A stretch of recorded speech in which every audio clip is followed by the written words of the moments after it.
In the month of April 2021, in Las Vegas, USA, a resident of the area named Daniel Hulseth. Daniel was 45 years old. He was married to a girl named Elizabeth, and they had 3 children, Dana, Jordan, and Sierra. Daniel was a very intelligent and hard-working person, and he held a bachelor's degree in music and a master's degree in business administration. Daniel got a job in Las Vegas, and at the same time his wife ran to become a member of the Nevada Legislative Council. Nevada is the state in which Las Vegas is located. Life was going well for them until 2011. That year, Daniel was arrested after his wife accused him of obscenity. I mean, he was trying to get close to her against her will, and because of his wife's position, the news spread and there was a media uproar, and many people became suspicious of the news.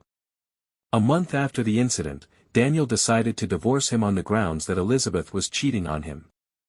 The matter ended with Daniel being imprisoned for 6 months under supervision on charges of domestic violence, and forced to take anger management classes.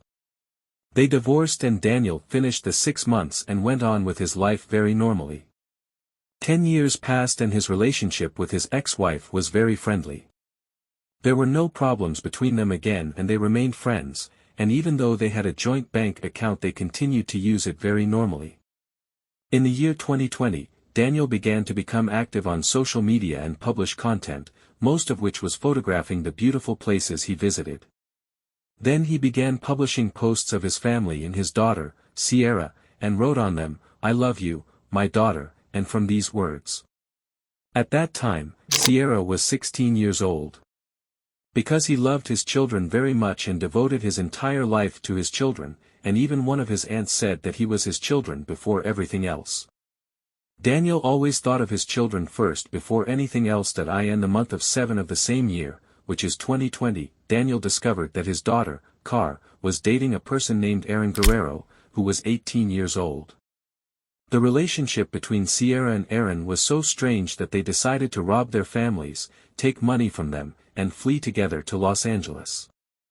Aaron's family and Sierra's family were originally not satisfied with the relationship, and after they knew what thoughts they were thinking, they prevented them from seeing each other again, and the family was thinking that they had solved the problem and it was over, but unfortunately Sierra and Aaron remained in contact with each other secretly and were angry. Many of their families prevented them from seeing each other. But the parents were convinced of what they did because they were protecting their children from her reckless thoughts, and Daniel continued to post pictures of his daughter on social media, and even on December 16, Daniel published a post celebrating his daughter's birthday and expressing his love for her. Also on April 3, Daniel posted another photo in which he and his daughter, Sierra, were present when she was young. 5 days after the photo, their lives turned 180 degrees. On this day, Alan ran away from his house and went to see Sierra in secret. On the same day, Danielle's ex-wife also noticed that strange money had been transferred from the bank account shared between her and Danielle. The amount was $1,300. Elizabeth tried to contact Danielle to ask him about the exchange, but it did not happen. He answers her. His mother also tried to communicate with him as she did every day. She was always in touch with him, but suddenly Daniel began not answering any messages or any calls. He disappeared from work everywhere, from social media, from everywhere. Daniel's mother began sending messages to his daughter, Sierra, asking her, "Where is your father?" He did not respond to us, so Sierra replied to her that his phone was broken and as soon as it was repaired he would talk to you, and Alma believed these words because she was her granddaughter and there was no other reason in life that would make her think anything other than thinking, so she took the matter as normal. Okay, when he repaired his phone, he would talk to us. How many days have passed and yet Daniel has not responded to anyone. His mother started talking to Sierra and asked him, "Where is your father? Let me talk to him." She used to say, "He is in the bathroom. When he comes out, I will let him talk to you." Then she started ignoring calls and messages and not responding to anyone. When Sierra started ignoring this conversation, her grandmother, who is Daniel's mother, started threatening her and telling her, "If you don't let your father talk to me, I will let the police get involved in the matter, or social welfare, but Sierra did not respond to us. The mother became very nervous and had a feeling that something was wrong with the matter. It is not possible for her son to stay away from her all this time and not communicate with her.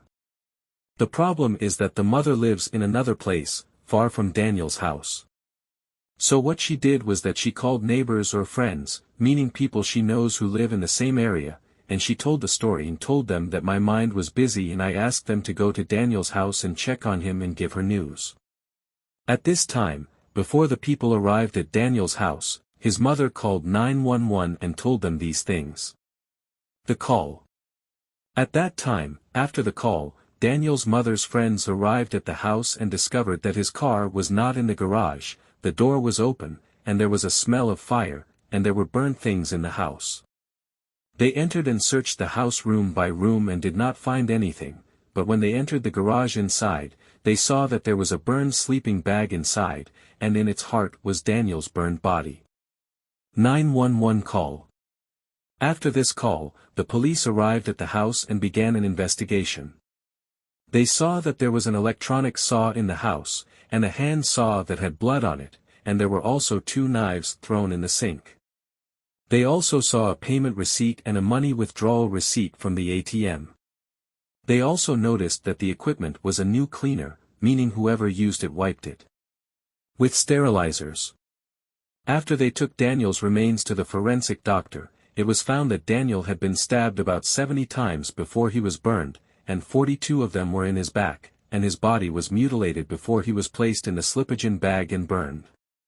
Of course, they knew that he was living with his daughter, Sierra, so when he came, they did not see her, and even the people of Iron did not know where their son was. They began to suspect them. After some investigation and inspection of the surveillance cameras of nearby stores, the police saw Iron buying gas stoves, a saw, plastic gloves, and all the things they saw in the house. Iron was buying them, and Sierra was not with him alone because Sierra was going to buy cleaning supplies and was using her father Daniel's card to pay.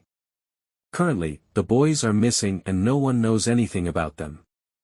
The police were suspicious of them based on the evidence they had, so they circulated their names so that if any policeman saw them, he would know that they were wanted and arrest him. Exactly, this thing happened by chance on April 13th, meaning 5 days after Danielle's death and their disappearance. On April 13th, the police saw Sierra and Iron on a train going to Utah, the place where the Gabby Petito case happened. Sierra and Iron were on the train and by chance they came up with the police who were searching for tickets. When the police arrived and asked them about their tickets, they said we didn't have them, so the police had to stop them. The police stopped them, took their names, did a quick search for their names on the device he had with him, and discovered that they were wanted in Las Vegas, so they caught them.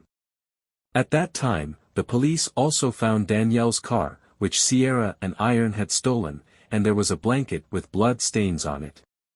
Of course, after the police caught Sierra and Iron, they took their things from them and took their cell phones and saw this video, which I don't know how to describe. According to what they said in the video, they filmed this video 3 days after Daniel was killed, or they did not mention his name, but they said, hey, this video is 3 days after he killed someone, and Sierra started laughing and told him not to talk about this thing on camera. I think we all know who the person they are talking about is now. News videos. The court charged them with approximately 9 charges: murder, stealing a car, stealing a bank card, and conspiring against Daniel, and everything they did was indictable.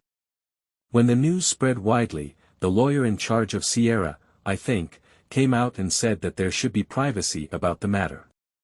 This is like a request that has been concluded and will no longer be published by the news of the case.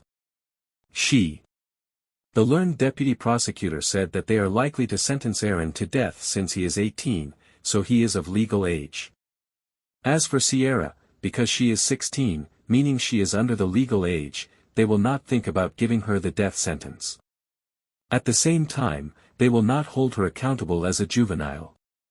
They will hold her accountable as an adult, meaning the punishments will be strong here. We have reached the end of the video. Don't forget to like and subscribe.